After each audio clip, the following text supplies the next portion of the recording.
Hello everybody, Mason Zero ASMR here with another video.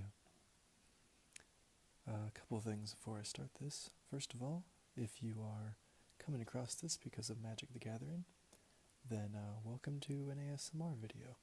An ASMR video is where somebody softly speaks or whispers in order to relax people, and sometimes the content is interesting. Such as in this case, because I like talking about magic. Here's my hands. So, for those of you who have been watching my videos, this table might look different. That's because I'm in a different place. I moved out of my parents' house finally. I finally got a job, and I moved states, and I'm living with my girlfriend now, and working, and it's pretty cool. So that's why I haven't made a video in a little while. So, I guess let's get to the content of today's video.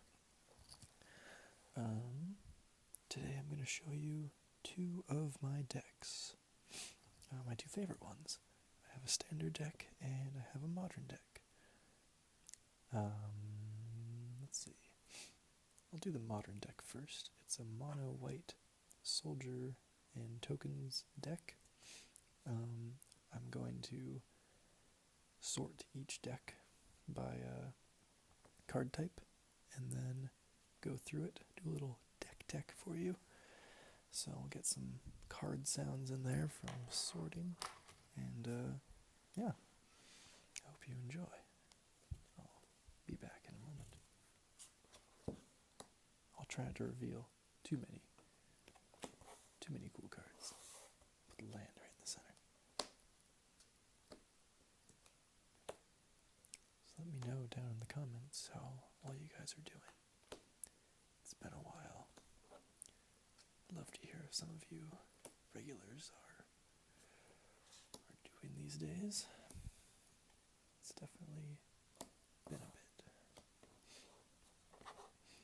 I apologize again for not having as regular of content as I should.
Alright, let's sort these other things a little better.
Okay,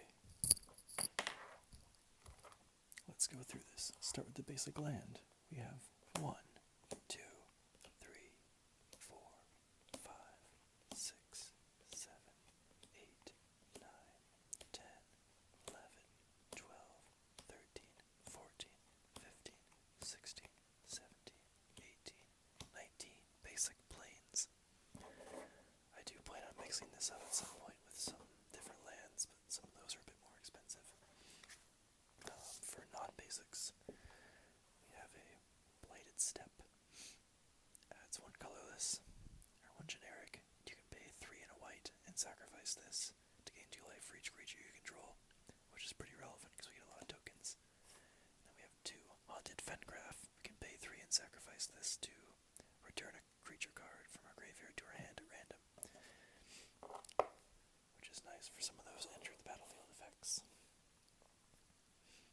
creatures are our main point in this deck, so let's do those. First, we have one of our best 1-drops, Boros Elite. It's a 1/1 for 1. It's a soldier. That matters. And whenever it and at least 2 other creatures attack, it gets +2/+2 to end of turn. So usually when it's attacking, it's a 3/3. We have 4 of those, a full set. We have 3 Ballyrush Banneret. It's a soldier. Kithkin spells and soldier spells you play cost 1 less to cast, which is nice for some of our more expensive things. I think we curve out at 6, and there's only a couple cards that are 6, but these things help us play more things per turn. And they're 2/1s for 2. We have 3 of them. This also helps us cheat out some of our bigger soldiers. Preeminent Captain. He's a Kithkin soldier, a 2/2 for 3 with first strike, and whenever he attacks, you may put a soldier from your hand onto the battlefield tapped and attacking. So it's a good way to get some of our higher cost creatures out. So we have 2 of them. Do have another one, but I'm not sure I'm putting it in. We got this cool card that is a full art promo card, which is pretty sweet. It's a 1/1 for 2, but it's a soldier, and whenever you cast a spell that targets it, put a +1/+1 counter on each creature you control. I don't have very many spells in this deck that do target specific creatures, but if that goes off, that just makes all of my tokens huge, and there's a lot of tokens that end up in this deck, as you'll see soon. Also, there's a minor white devotion theme in this, so the double white is nice, and not a restriction since we're playing mono white. 2 of those. Now on to the one-ofs. First one is one of our more expensive soldiers, Knight Captain of Eos. He's 4 and a white for a 2/2, but you get 2 1/1 white soldier tokens when you cast him. So it's a 2/2, 1/1, and another 1/1 for 5 on 3 different bodies. You can pay a plains and sacrifice a soldier to prevent all combat damage that would be dealt this turn. So sack a soldier, pay 1 for fog, which is pretty nice. More of a defensive play. Here's where our devotion comes in, Evangel of Heliod. Put a soldier token on the battlefield equal to your devotion to white, which can be pretty big. This is just some more value, obviously. Devotion, again, 2/2 for 2, with vigilance at that, and as a soldier. And when he dies, he turns into a 2/1 zombie, I think. Yes, a 2/1 zombie that can't block, which is pretty nice. So he's already good value for a 2/2 with vigilance for 2, and he comes back. That's cool. We have Precinct Captain, which is also a 2/2 for 2, white, first strike. Whenever he deals combat damage to a player, put a soldier token onto the battlefield. So that's pretty sweet. Mentor of the Meek. This will trigger a lot and will be emptying our hand quite a bit by playing a bunch of cheap spells. So later on, this will become relevant when we're only spending a couple mana to play 1 or 2 cards. We can use the extra to draw cards. And since whenever another creature enters the battlefield, that applies to all of our tokens, which is pretty sweet. And then we have Kithion, Hero of Akros. Very easy to have him flip. Some of our extra mana can be spent on him being indestructible. And then, when he does flip, also he's a soldier, just like pretty much everything in the deck. And when he flips, he can be a 4/4 human soldier with indestructible. You can make one of your creatures indestructible, and you can force attacks. So he's a good card in this deck. Then we have Ondric Master Tactician, 2 and 2 white for a 3/4 with first strike. And whenever he and at least 3 other creatures attack, you choose how creatures block this combat. Which is cool, because you can say that no creatures block at all, and then you can get all your damage in. It's very easy to trigger. Now we have the high end of our curve with Captain of the Watch for 6 mana for a 3/3. But you get 3 1/1 white soldier tokens. So it's 6 mana for 6/6 spread across 4 bodies.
also indestructible. So pretty nice. Bathe in Light, a nice protection against board wipes.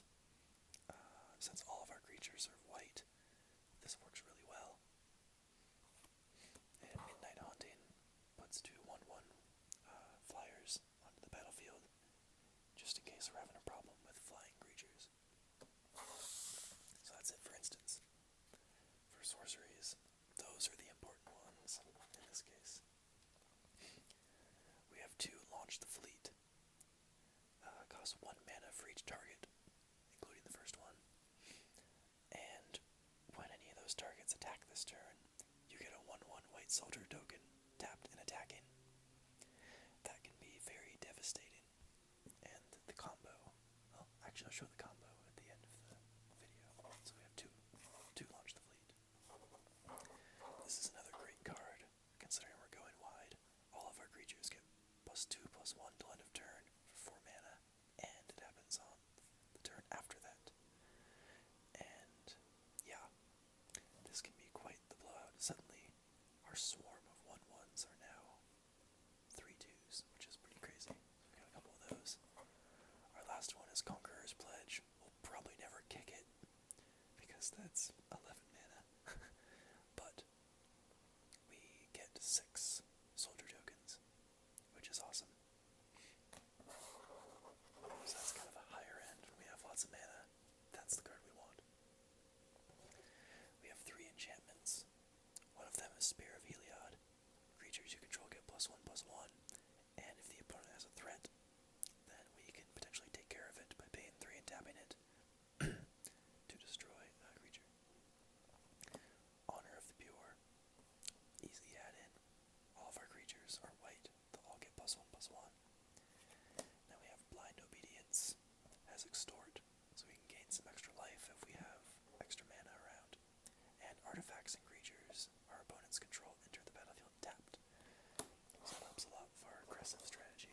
And for our 60th card, we have Elspeth, Sun's Champion, a foil one, actually.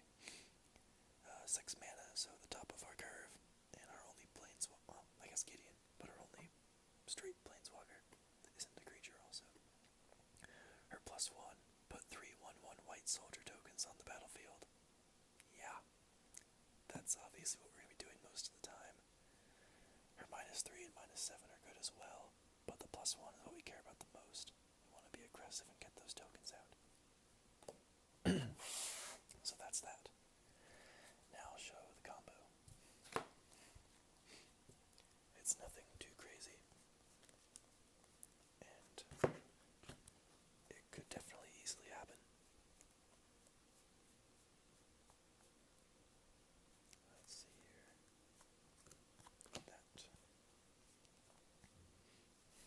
That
honestly don't think I would use a sideboard for it because it's just straight aggressive. Okay. So now I will sort and show you my second deck, which is a standard deck. It is a black and white allies deck focused on life drain and life gain. So I'll do some sorting and then I'll talk about it a bit. Try to go a little faster since this video is already 19 minutes long.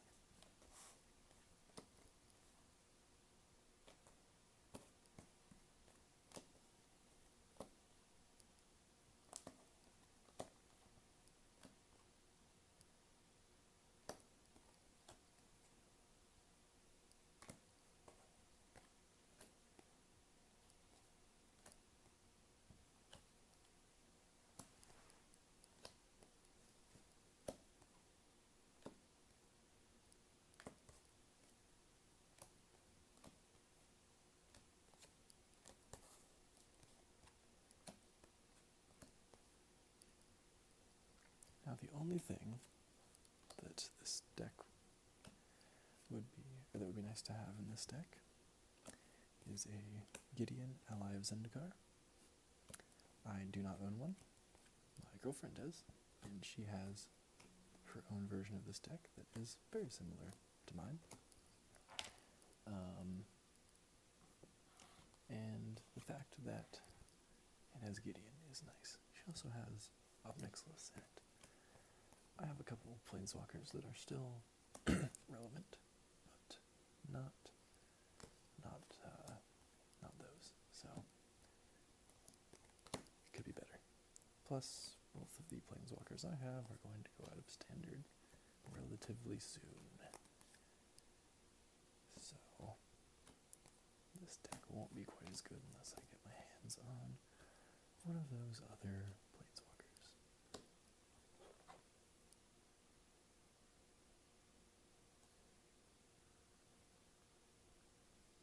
Just a moment. Texting my girlfriend.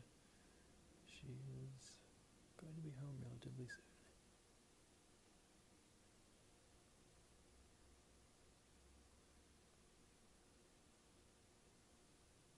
So what MTG decks have you been building lately? I'm curious as to what archetypes and things you're building in different formats. Specifically standard and modern, since that's what I play. A little bit of Commander, I guess, although I've never really actually played. I just have a deck, just in case.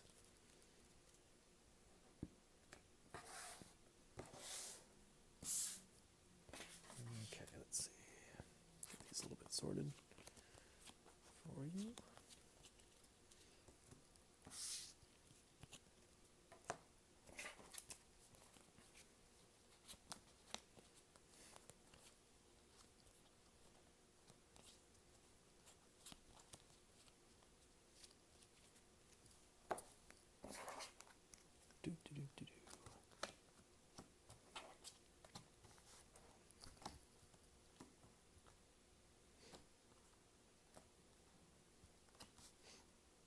Also, what do you think of Oath of the Gatewatch?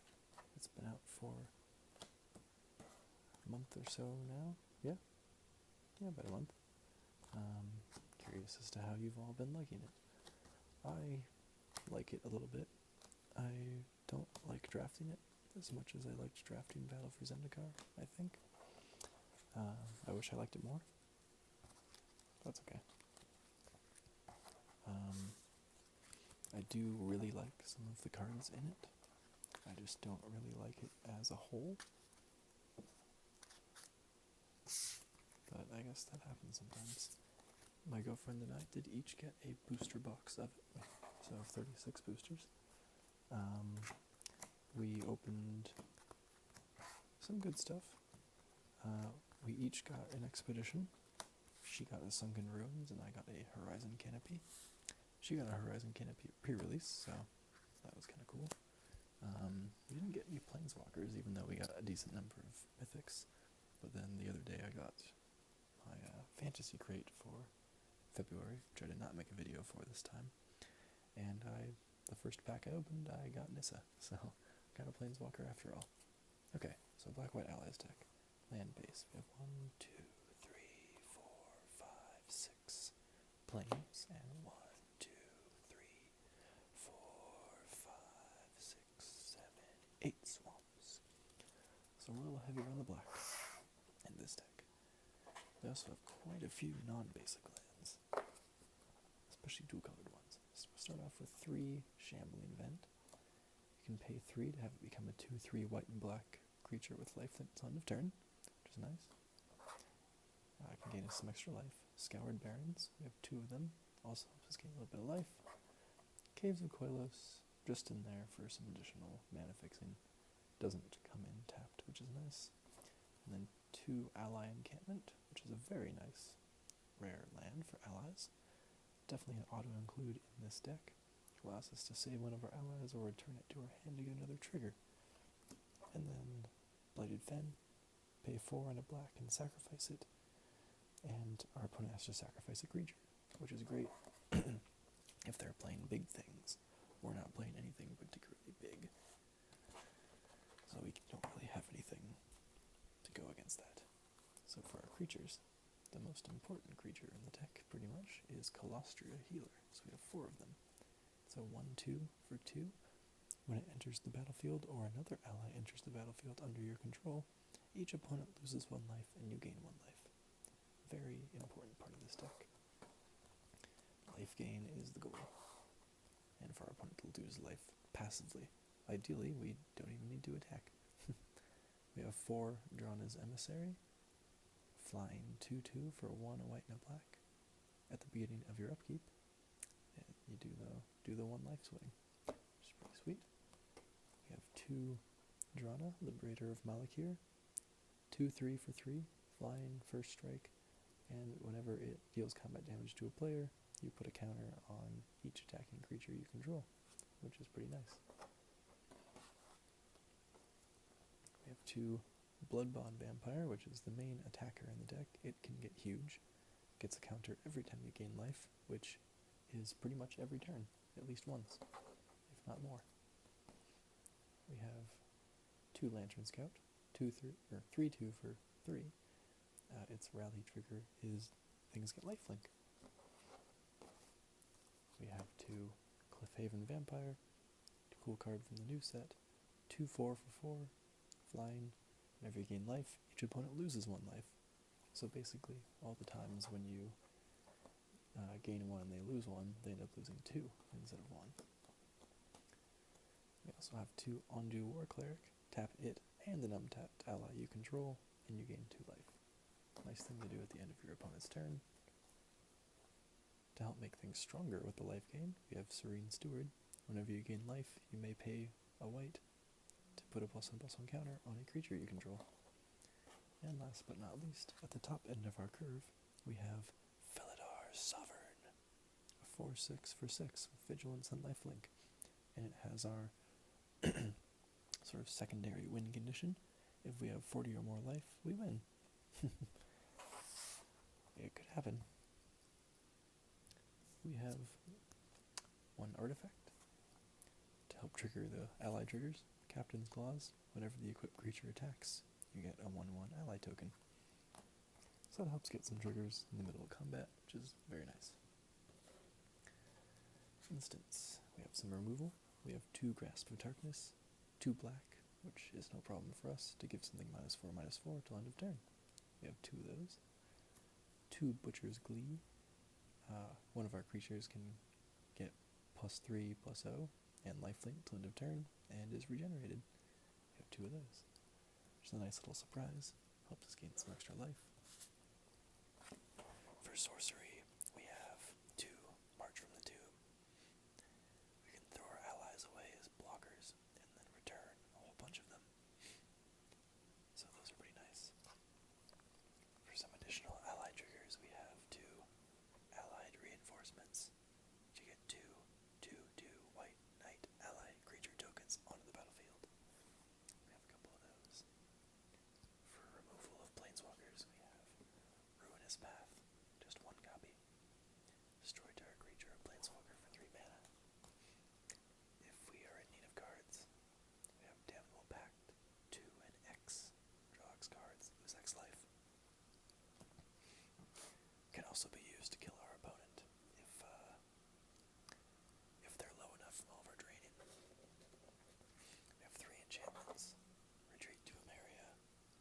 us get more tokens or to buff up our guys for a big attack. Into retreat to Hagra for the each opponent loses 1 life and you gain 1 life trigger. It's all about those life triggers. And our last 2 cards are Planeswalkers. A black-white Planeswalker, what a surprise. Sorin, Solemn Visitor. You can give our things lifelink, get some more tokens. It's just overall pretty good for the whole life gain thing. Then we have Ugin, which pretty much wins us the game. Yeah. This has definitely won some games. It doesn't synergize super well, but once it gets cast, it pretty much wins. Don't think I need to go over that. So there's that deck. This one I do have a sideboard for, which is mostly removal, and a few fun things. We have 2 Silk Wrap, so that we can dominate the early game.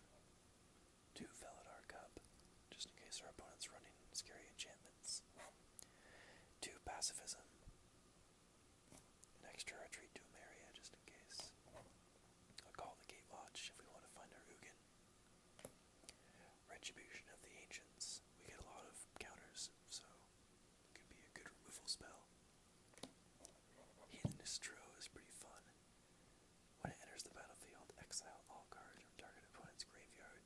You may play land cards exiled with it, and you may cast non-land cards exiled with it.